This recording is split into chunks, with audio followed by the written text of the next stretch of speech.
بسم اللہ الرحمن الرحیم۔ رمشا فضل دھوبی کی بیوی تھی۔ اس نے چڑھتی جوانی میں ہی بیوگی کی چادر اوڑھ لی تھی۔ فضل دھوبی دل کے عارضے کی وجہ سے فوت ہو گیا تھا۔ رمشا کی عمر 27 سال تھی جب فضل کا انتقال ہوا۔ اس کی زندگی کا کل سرمایہ اور جینے کی وجہ ان کی اکلوتی اولاد ہاشم تھا۔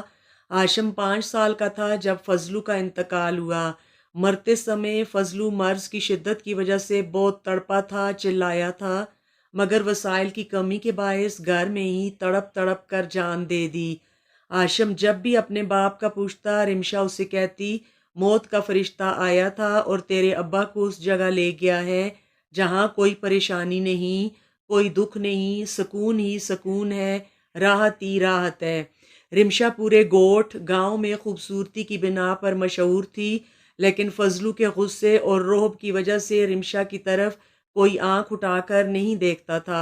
رمشا خوبرو اور وفادار بیوی تھی، وہ ہر کام میں فضلو کا ہاتھ بٹاتی تھی۔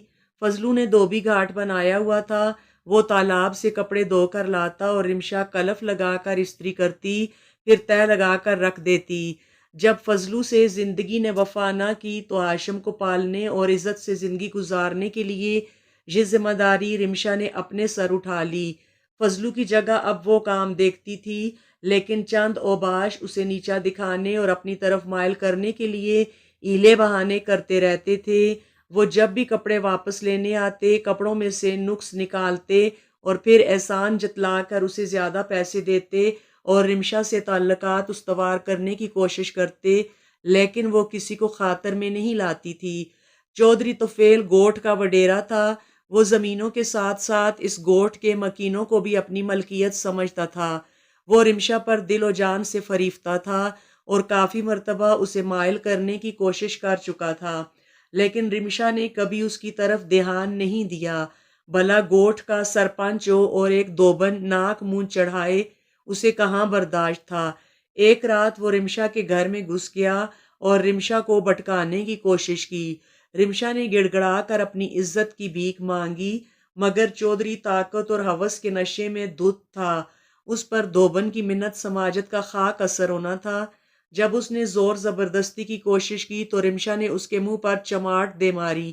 چودھری کی غیرت بھلا یہ کیسے برداشت کر سکتی تھی کہ ایک دھوبن اس پر ہاتھ اٹھائے۔ وہ گھسیٹتے ہوئے رمشا کو باہر لے گیا اور گاڑی کے پیچھے باندھ کر پورے گاؤں میں گاڑی گھماتا رہا اور رمشا روڈ پر گھسیٹتی رہی۔ اس کی چیخوں کی گونج ہر گھر تک پہنچی، مگر اسے بچانے کے لیے کوئی نہ آیا۔ صبح دھوبن کے گھر کے باہر لوگ اکٹھے ہوئے، جہاں ننھا ہاشم اس کی لاش کے قریب گمسم بیٹھا تھا۔ لوگوں کے استفسار کرنے پر ہاشم نے بس ایک ہی جواب دیا، موت کا فرشتہ آیا تھا اور اماں کو اس جگہ لے گیا ہے جہاں کوئی پریشانی نہیں، کوئی دکھ نہیں، سکون ہی سکون ہے، راحت ہی راحت ہے۔ اللہ تعالیٰ ایسے فرعونوں کو کیفر کردار تک پہنچائے جن کے کان اور آنکھیں مظلوم کی داد رسی کرنا گناہ سمجھتے ہیں۔ آمین ثم آمین۔